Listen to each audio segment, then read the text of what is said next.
अस्सलाम वालेकुम जी। बहुत सारे किसान भी पूछ रहे हैं कि क्या इस वक्त कपास के ऊपर खर्चा करना चाहिए, खाद लगानी चाहिए या अब खर्चा ख़त्म कर देना चाहिए।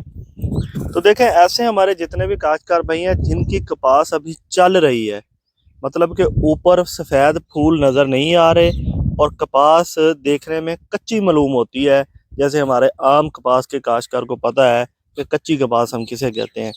अगर तो आपकी कपास चल रही है तो फिर आप खर्चा कर सकते हैं। अब ये एक अलग बहस है या एक लंबी बात हो जाएगी कि पहले हमने इतना इतना खर्चा किया हुआ है तो अब मज़ीद हम शायद इस पोजीशन में नहीं है या हमें वारा नहीं खाता, तो वो एक अलग चीज़ है। लेकिन आप अभी खर्चा कर सकते हैं मज़ीद। कोई हम कह सकते हैं कि हफ्ता या 10 दिन या बहुत ज़्यादा हम कह लें चले थोड़ी सी गंदम लेट हो जाएगी या 15 दिन खर्चा हो सकता है।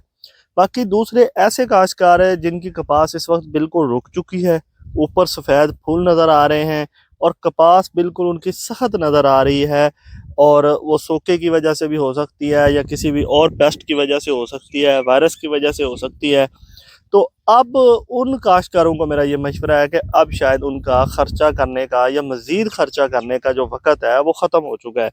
क्योंकि देखें, अगर जो कपास बिल्कुल रुक चुकी है और ऊपर वो मज़ीद ग्रोथ नहीं कर रही, तो ऐसा तो नहीं है कि हम खाद लगाएंगे और 2 दिन या 3 दिन के बाद ग्रोथ शुरू हो जाएगी।